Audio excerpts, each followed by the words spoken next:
كالعادة الزمالك يفوز على فيوتشر، وكالعادة أيضا بريمونتادا. المباراة خلصت 2-1. بدأت المباراة فيوتشر نازل ضاغط في أول المباراة مع استحواذ سلبي وعقيم لنادي الزمالك. الزمالك النهارده لعب بتشكيل: محمد عواد في حراسة المرمى، عمر جابر ناحية اليمين، فتوح ناحية الشمال، حسام عبد المجيد وحمزة المسلوسي في الدفاع، قدامهم دونجا وأحمد حمدي، قدامهم على اليمين شيكابالا، على الشمال مصطفى شلبي، رقم 10 أوباما، المهاجم ناصر منسي. الزمالك لعب قدام فيوتشر ب 15 لعيب. يا عم بالتغييرات. طب دلوقتي احنا عايزين نعرف ال 15 دول عملوا ايه في ماتش فيوتشر، وساعدوا الفريق ولا لا، وهل التغييرات اثرت في مجريات المباراه؟ كل ده ما ننساش ان الزمالك المدرب بتاعه جوميز على الله ان شاء الله. يعني ما شفتش حتى جمله تكتيكيه واحده، ان هو مصمم لمسه ولعبه لمسه ولعبه لمسه ولعبه، لكن ما شفناش يعني لقطه في المباراه تحرك لعيب جه بسببه هدف. نبدا بمحمد عواد. محمد عواد طول الماتش قاعد، الكور ما بتجيلوش، لا كرة بتيجي في العارضة، لا كرة بتطلع بره، الكرة الوحيدة اللي بتجيله بتخش هدف، اديله صفر على طول. تاني لعيب عمر جابر. عمر جابر قدم مباراة كبيرة قدام فيوتشر، من حيث بقى الدفاع ومن حيث الهجوم، من حيث اللي هو لعيب عمال يعافر، عمال بيجي من اليمادي بيخش في نص الملعب، بيخترق عشان يستنى حد يلعب له كرة. لعيب مجتهد بيعمل اللي عليه. تاني لعيب فتوح، نفس الكلام اللي قلناه على عمر جابر، لعيب بيحاول، لعيب بيجتهد، ولعيب بيعمل اقصى ما في عنده. عمال خد وهات مع مصطفى شلبي مع احمد حمدي، يجري عشان يستنى يرفع كروس او عرضيه. حسام عبد المجيد، ايه اللقطه اللي انا شفتها لك دي يا حسام؟ مش معقول. يعني انت ما بقتش صغير دلوقتي يا حسام، انت دلوقتي يعني من كباتن المنتخب الاولمبي، المفروض تبقى عندك شخصيه كده. يعني انت شايف اللقطه قدامك، اللاعب وقع، الحكم ما صفرش، انت بترجع بظهرك. طب ابص كده، يعني انت اساسا بترجع بميل، اكيد اكيد شايف اللي في حد واقع. مش معقول. كعورت والدنيا اتعملت وفجأة هدف. برضك نفس حوار عواد، يعني بيجي علينا هجمات مرتدة، حسام عبد المجيد في غلطة في لقطة في قلة عقل، تبص تلاقي الدنيا اتدمرت وتسبب في هدف. حسام عبد المجيد 5. حمزة المسلوسي من اللعيبة الرجالة، بغض النظر بقى اللي هو بيلعب أساسا في مركز مش مركزه، الراجل ده أصله باك يمين. الراجل ده المدرب لحد دلوقتي مش عارف يستفيد منه، اللي ده احسن لعيب في الدفاع ممكن يطلع لك بالكوره. حمزه طبعا راجل احرز هدف التعادل لنادي الزمالك في اخر الشوط الاول. اديك 8 يا حمزه مسلوس. دونجا شايل نص الملعب لوحده طول المباراه، مفيش كره بتعدي، الكره اللي بتعدي ما بيحلش اللعيب. لا دونجا ياخد 8. احمد حمدي. احمد حمدي لعيب لمساته جميله، لعيب قدام هيفيد اكتر، بس حاسس اللي هو لسه ما جهزش بدني، بس هو لعيب لا غنى عنه في المستقبل قدام. شيكابالا. شيكابالا كالعادة بيحاول، بيلعب كرة هنا بيلعب كرة هنا، يعني شاط كرة واحدة كده، يعني من كتر ما هو زي شايطها من حتة بعيدة وما كانش وضع جسمه تمام، وجت في نص المرمى الجنش. بس هو بيحاول، لكن مش شيكابالا اللي هو الكور في العارضة وثرو باص عالمي يودي انفراد. شيكابالا ياخد 6. مصطفى شلبي. مصطفى شلبي تحس اللي هو لعيب بيظهر على فترات في الملعب، يعني فترة تلاقي مصطفى شلبي ده ماسك الكورة وعمال هنا وهنا وهنا ويباص ويجري ويرفع كروسات، بس اللقطات اللي بيبان فيها بتبقى لقطات مؤثرة برضه. مش اللي هو مثلا لما بيغيب مثلا بيتنيه مركون او يجي له الكورة اللي هو مثلا يباص او يرقص ترقيصة ويلعبها، لا بتبقى كورة مؤثرة. قد مصطفى شلبي 7.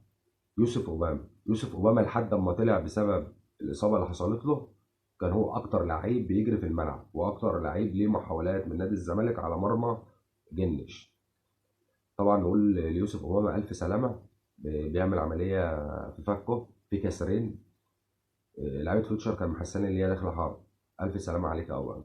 اوباما طبعا عشان ما كملش المباراه، والوقت اللي هو لعب فيه اجاد فيه، هديله 7. ناصر منسي من المهاجمين المجتهدين، المهاجم اللي بيعرف يستلم، المهاجم اللي بيعرف يطلع الكرة حلوة، من المهاجمين اللي ممكن يخلص من نص فرصة. بس هو مش ظاهر قوي ليه مع الزمالك، بينزل قوي لتحت.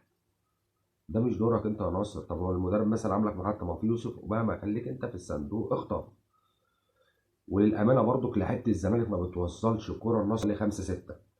مفيش كوره بتجيله سالكه. اعتقد الكوره اللي كانت بتجيله قبل كده سالكه كان ناصر منسي بيخلص فيها. قد ناصر منسي في المباراه ديت ست. طبعا تغييرات نادي الزمالك اللي حصلت في المباراه، كان اول تغيير في الشوط الاولاني طلوع يوسف امامه بسبب الاصابه ونزول احمد السيد زيزو.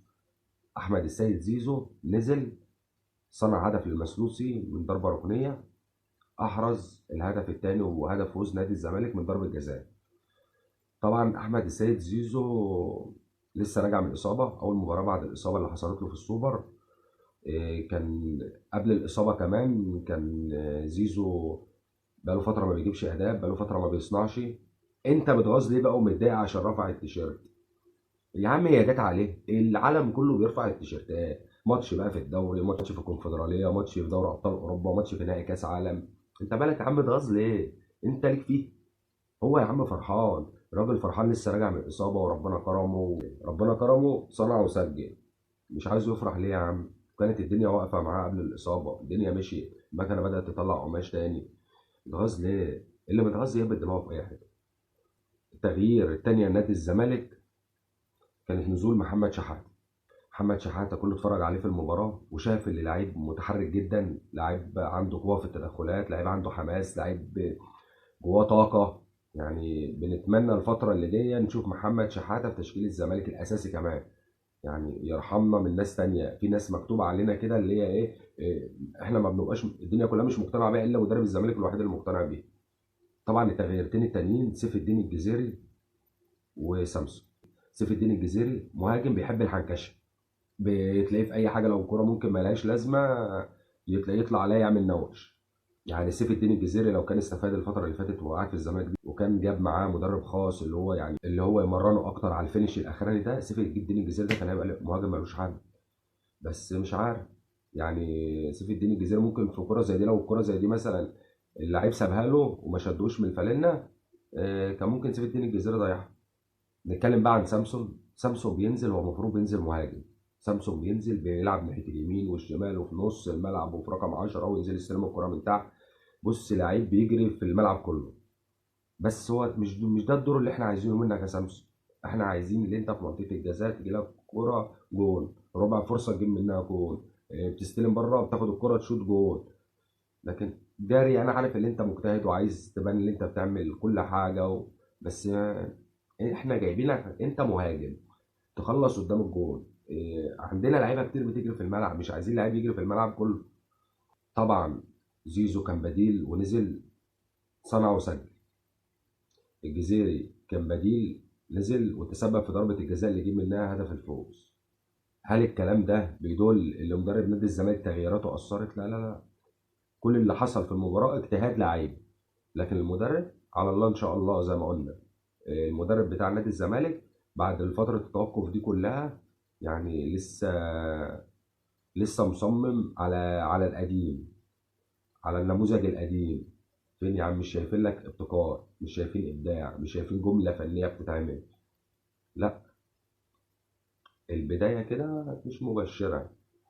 يعني مفيش كده، محدش معاه القماشة دي، انت معاك قماشتين مفروض في الدوري ومفروض في الكونفدرالية محدش يقدر عليهم. لكن احنا بنلعب من غير جون، بنلعب الدفاع على الله حكايته، الهجمة اللي بتيجي علينا بجول، والزمالك طول الماتش يا فرحتي مستحوذ بالكورة واستحواذ عقيم، الا لما في كورة حتى بتيجي ناحية الجول. ان شاء الله عايزين في المباراة القادمة الأداء يتحسن عن كده. والمباراه اللي فاتت دي يا جماعه اللي هي الذهاب كانت يعتبر بالنسبه للزمالك خارج ارضه. المباراه اللي جايه دي المفروض اللي هي على ارضنا، احنا كده عاملين نتيجه حلوه. ان شاء الله ربنا يكرمنا في المباراه اللي جايه ونصعد للادوار القادمه، نخش في معمعه الدوري، وان شاء الله البطوله تبقى من نصيب نادي الزمالك ان شاء الله.